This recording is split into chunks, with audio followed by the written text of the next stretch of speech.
2017 tax bill's cap on the state and local tax deduction, known as SALT, is the #1 issue I hear about in North Jersey. Since 1913, the SALT deduction has protected many taxpayers from double taxation by allowing them to deduct all state and local taxes from their federal tax liability. That all changed in 2017 when the Tax Cut and Jobs Act imposed a $10,000 cap on the SALT deduction. The SALT cap calls into question the very notion of federalism that underpins our government. Let's be clear, this policy is unprecedented. It violates 150 years of settled federal tax law, and as my friend and New Jersey colleague, Representative Pascrell, noted earlier, this is a double tax and it is punitive. New Jersey is one of 4 states challenging the SALT cap in federal court because this is a direct, targeted assault on particular states and particular communities.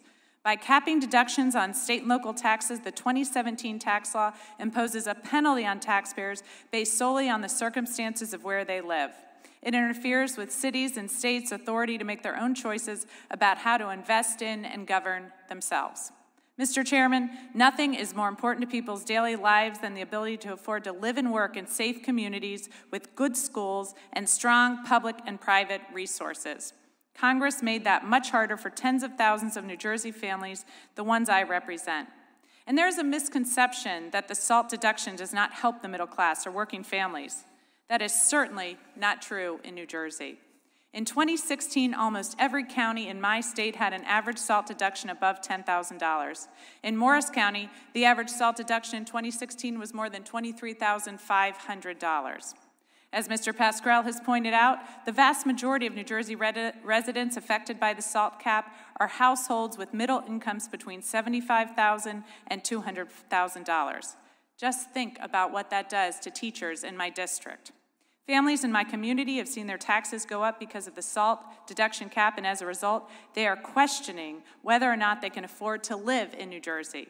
Don't take my word for it. A recent survey from the New Jersey Society of Certified Public Accountants showed that 60% of respondents said that the Tax Cut and Jobs Act increased the number of clients that they would advise to leave the state. This highlights the failure of the 2017 tax bill. The nonpartisan Congressional Research Service recently released a report of the economic effects of the 2017 Tax Cut and Jobs Act. Let me quote it. On the whole, the growth effects show a relatively small, if any, first-year effect on the economy. This $1 trillion tax law hurt small New Jersey businesses without helping the economy. It increased the deficit instead of increasing wages.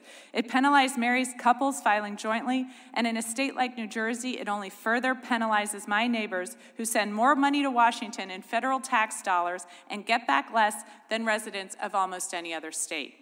Here's the message I received from Mayor Bruce Harris of Chatham Borough in my district. The story for Chatham Borough is pretty simple.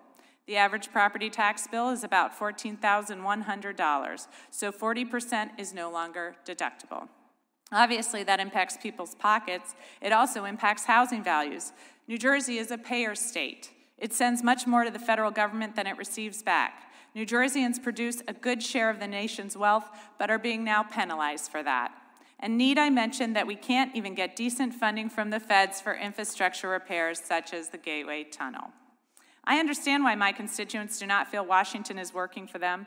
The SALT cap is simply taking money out of the pockets of New Jerseyans and rewarding mostly wealthy residents in states that don't share our commitment to investment in quality schools and public services.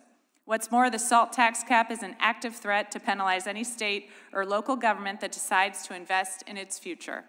That is why New Jersey and 3 other states are challenging this in federal court. This administration, unfortunately, is arguing that the SALT cap is not a, quote, gun to the head of states. That may be true, but as a federal judge pointed out in a hearing just last week, quote, it's a rope to the neck with a gradual squeezing over time. While I'm committed to full repeal, I also owe it to the people of New Jersey to offer proposals that can garner bipartisan support. That's why I recently introduced the Bipartisan SALT Relief and Marriage Penalty Act with Representatives Stefanik, King, and Cisneros. My bill, H.R. 2624, would make the SALT deduction equal to the standard deduction taken by taxpayers, $12,000 for individual filers, $18,000 for heads of household, and $24,000 for joint filers. Mr. Chairman, there are hardworking people across my state being hurt. We owe them a solution, and we owe them a vote. Thank you.